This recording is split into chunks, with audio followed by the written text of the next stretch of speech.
Handa nang sumabog ang aksyon at drama sa pinakabagong teleserye ng ABS-CBN na Blood vs. Duty.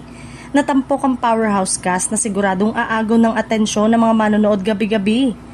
Pangungunahan nito ni Richard Gutierrez at Gerald Anderson na maghaharap sa isang kwentong puno ng tensyon, sakripisyo at matinding tunggalian. Gagampanan ni Richard ang karakter ni Marcos Reyes, isang lalaking handang ipaglaban ang kanyang pamilya, habang si Gerald naman ay si Jalil Abubakar na may sariling paninindigan at panata sa kanyang tungkulin.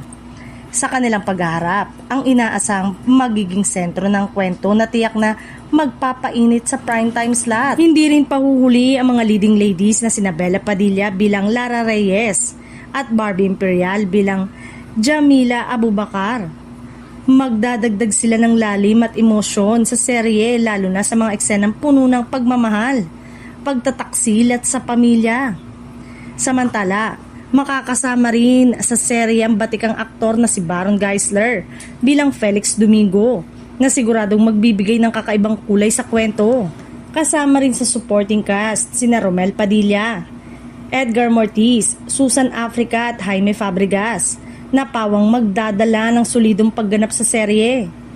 Dagdag pa sa powerhouse cast ensemble sina EJ Falcon, Jeff Eigenman at Elmo Magalona, Antonio Aquitania, Dino Imperial at Junjun Kitana, na inaasang magbibigay ng dagdag na aksyon at intriga sa kabuuan ng kwento.